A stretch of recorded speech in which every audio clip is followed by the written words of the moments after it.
Wah, banyak sekali kupu-kupunya. Cantik-cantik lagi. Ku coba tangkap. Hup. Susah banget sih. Hup. Ya, gagal. Tangkap yang lain. Reva! Hup. Hai Giri. Ih, lagi ngapain kamu? Ini tangkap kupu-kupu. Mau ikutan? Seru Enggak, loh. Enggak mau. Dari jauh, aku lihat kamu kayak lagi lompat kodok sendirian. Enggak lah. Lucu. Itu kupu-kupunya bagus-bagus, cantik-cantik. Pengen ambil, pengen simpen di rumah. Ih, Reva, kupu-kupu kalau disimpan di rumah mati. Tuhan kan ciptakan kupu-kupu itu memang untuk terbang dari bunga satu ke bunga lain. Kamu ini, Di rumahku kan ada bunga. terus mau kamu lem gitu di bunga? Nggak bisa lah. Tapi itu cantik. Eh. Jarang lihat. Kamu inget nggak? Kemarin Pak Jimmy bilang, Anselmus pernah bilang kalau orang yang mengejar uang, mengejar dunia ini seperti mengejar kupu-kupu cantik. Kayak kamu nih sekarang. Iya ya. Tapi itu bener-bener bagus kupu-kupunya. Reva, mendingan ikut aku deh. Aku mau ke rumah Pak Jimmy. Mau ngapain ke rumah Pak Jimmy? Aku penasaran setelah Anselmus tahun 1100-an, kira-kira ada siapa lagi tokohnya? Kan banyak, tapi kita banyak nggak tahu, Reva. Ayo, cepet. Tapi masih pengen tangkap kupu-kupu. Ih, Reva, mendingan ikut aku. Kupu-kupunya masih ada kok besok. Ya udah. Oke, aku ikut kamu deh. Asik, kita Ayo. belajar sama-sama ya. Iya. Hihi. Pak Jimmy, Halo, selamat pagi. Selamat pagi. Pak. Kami sudah mandi loh. good. Mandi kok pamer ya? Itu prestasi ya. Iya.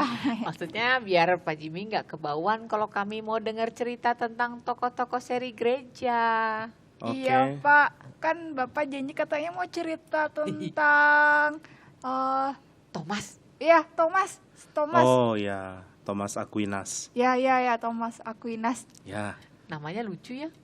iya dia adalah seorang yang sangat penting karena dia memberikan yang namanya apologetik. Yaitu memberikan argumen, memberikan penjelasan tentang Tuhan. Tentang Tuhan. Ya. Apologetik. Nah, dia adalah seorang yang dari kecil tinggal di keluarga yang kaya, seorang bangsawan. Banyak ya bangsawan zaman dulu ya Pak ya? Iya, bangsawan kemudian anaknya jadi seorang teolog penting ya, banyak. Iya. Di abad pertengahan itu sangat banyak. Terus kita yang rakyat jelata gimana nasibnya ya? Loh, tapi di zaman reformasi, kalau nanti kita bisa bicara-bicara lagi, itu banyak orang-orang penting dari orang biasa. Oh ya? Ada yang namanya Martin Luther, ada yang namanya John Calvin, mereka dari keluarga biasa. Wah, Oh, kita iya, ada iya, harapan Reva. Ya. Terus gimana Pak? Nah, kemudian Thomas ini dari kecil suka belajar, dia orang yang dikuliahkan sama orang tuanya, belajar di universitas di Napoli, di Naples namanya, di Italia. Dia pintar juga Pak. Oh, pinter sekali dia. Dia adalah orang yang mampu menggabungkan pikiran-pikiran yang dia baca. Wah, Wah, Dah dari lupa. kecil sudah suka baca, Pak? Iya dong, dari kecil dia suka baca. kok bisa jadi gitu? Gimana belajarnya Pak? Ya, rajin baca dan ingin tahu. Baca, mau berpikir, dan mau cari tahu. Kayak yang dibaca semua bisa nempel ya? Itu karena selain baca juga harus mau mikir dan harus mau tahu. Kalau cuma baca, nggak mau berpikir, nggak mau cari tahu, ya nggak ada gunanya. Habisin waktu dan nggak dapat apa-apa. Oh, Iya. kamu kalau baca inget nggak Reva? Kadang ingat, kadang enggak. Jadi mesti baca lagi ya, Pak ya kalau Iya, gitu. kalau lupa ya baca lagi. Iya, Nah, Thomas ini adalah seorang yang dipengaruhi oleh keinginan masuk biara namanya biara Dominikan. Biara Dominikan, di mana Iya. Pak? Di Italia juga? Dominikan ini aliran. Dulu Oh, ada aliran baru namanya Dominikan. Ini ada orang namanya Dominik. Iya. Dia dengan temannya pergi ke paus, bilang kami ingin bikin ada aliran baru, ada ordo baru. Ordo ini adalah ordo mau khotbah untuk memberitakan Injil. Lalu Thomas masuk ke situ, Pak. Thomas ingin ke situ, tapi karena ini ordo yang masih baru, papanya nggak setuju. Oh gitu. Akhirnya papanya suruh dia, udah kamu kuliah aja. Dia pun kuliah di Naples, di Napoli. Kemudian setelah itu dia sangat ingin bergabung dengan Ordo Dominikan ini. Maka dia dikurung sama papa mamanya di sebuah menara. Dikurung? Kenapa? Iya, Supaya- supaya nggak pergi ke biara Dominikan. Supaya nggak kabur. Mm-mm. Lucu ya. Oh, Susah turunnya aku dari menara. kalau dikurung dia nggak bisa belajar dong, Pak. Nah untungnya orang tuanya masih izinkan dia boleh baca buku yang dia minta dibawa, kemudian dia bisa baca. Oh. Thomas nggak kabur kayak Anselmus kemarin? Dia nggak bisa kabur, dikurung di penjara. Wah. Bahkan Kasian. papa mamanya berniat supaya dia tidak jadi masuk biara. Karena kan kalau masuk biara nggak boleh menikah. Oh, Iya. zaman dulu gitu ya Pak? Zaman dulu gitu, zaman sekarang juga begitu. Meskipun kita tahu Alkitab tidak bilang kalau nggak menikah lebih baik daripada menikah. Tapi zaman dulu orang belum tahu hal itu. Nah maka papa mamanya suruh seorang perempuan cantik untuk menggoda Thomas. Wih. Wah, Iya, Thomas tergoda, Pak. enggak. Waktu dilihat perempuan itu malah diusir. Oh, kayak apa, Reva? Kita kalau di Oh. Alkitab Oh, ada itu cerita yang mirip. cerita Yusuf. Nah ya Yusuf tahan dari godaan seorang siapa namanya Nyonya perempuan. Potifar. Iya, istri Potifar. Oh gitu ya. Mm-mm. Wah, pasti siapa namanya tadi? Thomas. Thomas rajin baca Alkitab ya, jadi dia punya kekuatan. Wah, dia inget Yusuf gitu mungkin Pak. Nggak tahu dia ingat apa. Nanti tanya aja kalau kita udah ketemu dia di surga. Terus Iya. si Thomas jadinya bisa keluar nggak, Pak, dari situ? Sudah sampai setahun orang tuanya akhirnya bilang ya sudahlah. Kita keras, Thomas juga keras, sama-sama ngotot. Ngotot kurung, Thomas bilang. Ngotot belajar, ngotot mau ke biara Dominikan. Akhirnya papanya bilang, ya sudah. Dia pun pergi ke Paris untuk belajar di bawah satu orang namanya Albert. Albert. Ya, dia ini adalah seorang penting di aliran Dominikan. Lalu dia belajar apa aja Pak di sana? Nah, ini yang juga bikin orang sangat heboh jadinya. Karena Albert ini orang yang suka belajar seorang filsuf Yunani namanya Aristotle. Aristotle. Iya, Aristotle sudah lama sekali dia hidup jauh sebelum Yesus berada di dalam dunia ini. Belum Jadi pernah. dia hidup sebelum Masehi. Belum pernah dengar itu ya Reva? Iya. Aristotle itu seorang filsuf, bukan seorang teolog, bukan seorang pemimpin gereja. Dia nggak kenal Tuhan sih. Oh. Tapi pikirannya Aristotle itu bagus sekali karena mengajak kita untuk berpikir secara logis. Nah, maka Thomas dan Albert sangat senang baca-baca Aristotle. Tapi gereja bilang, nggak boleh baca Aristotle. Dilarang. Karena? Karena Aristotle itu lebih dulu dibaca sama orang-orang yang agamanya Islam di daerah kerajaan Islam. Jadi orang-orang pikir Aristotle itu miliknya Islam, padahal bukan. Padahal Aristotle kan bukan Islam dan bukan Kristen juga ya. Iya. Nah akhirnya baik Albert maupun Thomas itu dilihat dengan penuh curiga waktu gereja lihat, hey, kamu baca Aristotle yang nggak boleh loh, itu kan bukan orang Kristen, itu miliknya Islam. Tapi Thomas bilang, iya, tapi pikirannya Aristotle kan punya Tuhan. Jadi kalau ada hal bagus keluar dari pikirannya Aristotle, itu juga punya Tuhan dong. Betul juga ya. Iya, Mana ya. mungkin ya orang bisa pinter kalau bukan dari Tuhan ya. Iya. Oh gitu ya Pak. Ih saya baru tahu loh. Oh terus Pak. Terus Thomas ini juga orang yang senang baca, senang berpikir, tapi dia sangat terkenal karena orang tuanya adalah seorang bangsawan penting di Italia. Akhirnya diundang makan sama Raja Prancis. Nah, Thomasnya ya, Pak? Iya, Thomasnya. Nah, waktu sedang makan, Thomas nggak mau bicara sama siapapun karena lagi mikir. Wah. Dia lagi pikir nanti mau tulis buku ini.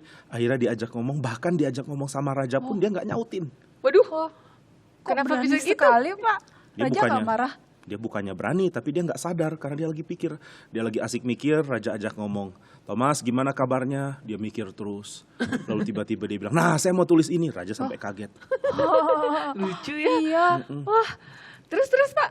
Makan Akhirnya- aja mikir ya. Akhirnya raja suruh seorang sekretaris untuk tulis apapun yang Thomas sedang pikirkan saat itu. Jadi raja pun mengakui kalau orang ini orang yang brilian sekali pikirannya. Oh gitu. Jadi sekretarisnya mencatat semua yang dipikirkan sama Thomas, Pak. Iya, kayaknya waktu Thomas hidup dia mendikte untuk orang tulis jadi buku. Wah gitu ya. Mm-mm. Zaman dulu nggak ada rekaman ya. Jadi Iya. semua ada sekretaris yang nulis gitu Pak ya? Iya, dan sekretaris harus nulis cepet, nggak boleh pelan-pelan, diukir, nanti terlambat. Oh, susah ya. Hmm. Iya. Lalu Pak, Hmm? jadi buku yang ditulis itu? Oh iya, Thomas itu tulis buku banyak sekali. Hmm. Volumenya banyak. Kalau ditaruh di rak buku itu bisa penuhi mungkin 2 rak ya. Mikirnya banyak banget. Iya, dia tulis banyak. Nah, banyak sekali yang dia tulis itu adalah komentari, tafsiran Alkitab. Oh, maksudnya gimana Pak? Kurang ngerti. Jadi, misalnya kita mau baca kitab Roma, lalu kita Iya. bingung ini artinya apa? Nah, baca di komentari. Komentari itu penjelasan dari bagian-bagian Alkitab. Nah, Thomas banyak sekali tulis ini. Tapi heran, yang terkenal bukan itu malah. Apa Pak yang terkenal? Yang terkenal itu adalah buku tentang membuktikan kalau Allah itu ada. Oh, judulnya? Judulnya adalah Summa Theologica. Summa Theologica. Nah, ini jadi buku pentingnya orang Katolik. Memang zaman dulu nggak ada Kristen Pak? Dulu Protestan belum ada, jadi cuma ada Katolik. Oh. Dan ada Ortodoks Timur dan juga aliran lain yang ada di daerah Syria. Memangnya Thomas ini tahun berapa Pak? Dia hidup di abad ke-13, tahun 1200-an. Udah lama ya?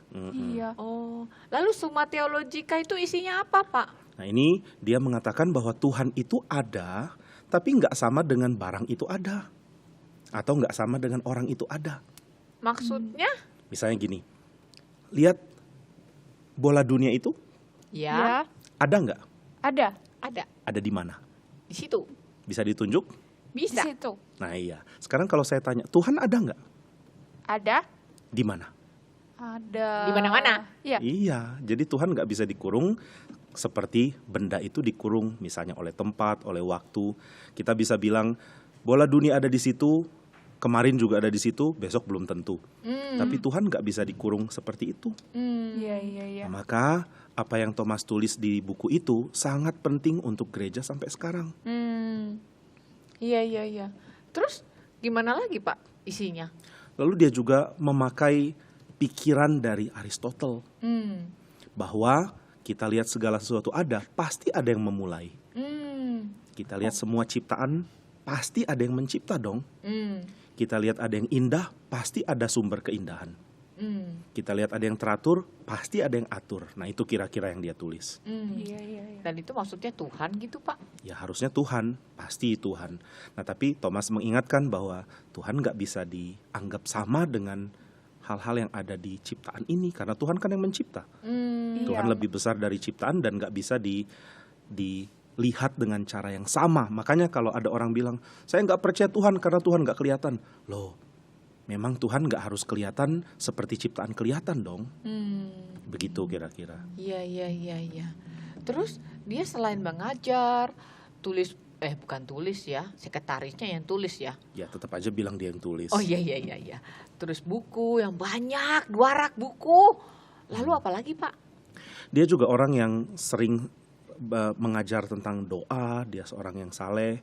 Dia benar-benar mau setia kepada Tuhan dan dia senang hal-hal yang rohani.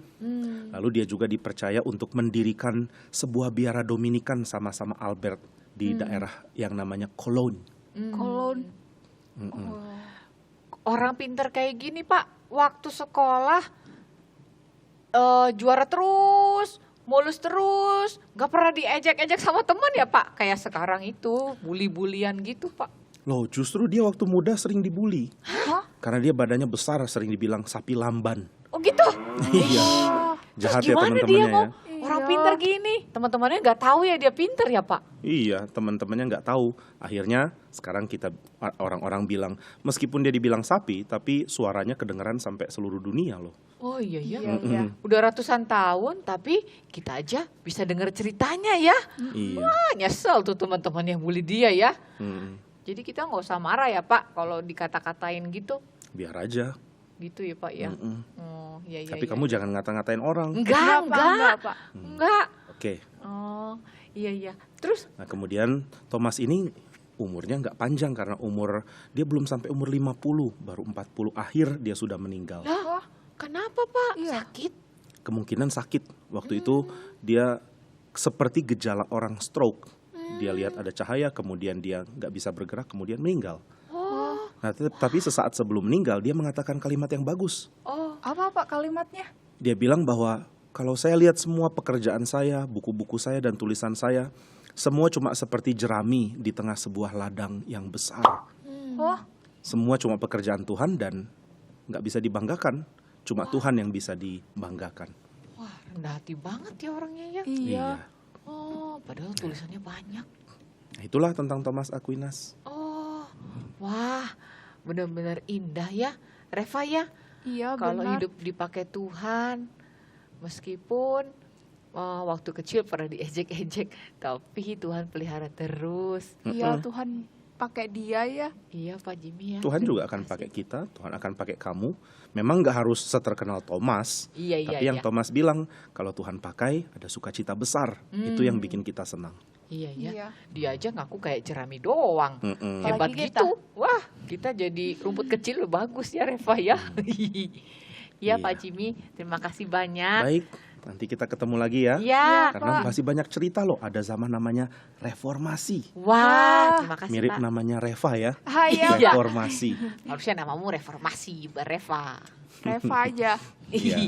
Nanti Iya, Gary Pak. dan Reva kapan-kapan kesini lagi biar saya ceritain tentang reformasi. Asik. Baik Pak, terima kasih. Ya, terima kasih Oke, Pak Jimmy. sampai Saya pulang ketemu. dulu Pak. Ya, selamat siang. Hati-hati di jalan, Dadah. selamat siang. Ayo Reva. Reformasi. Gary, apa ya? Reformasi namanya.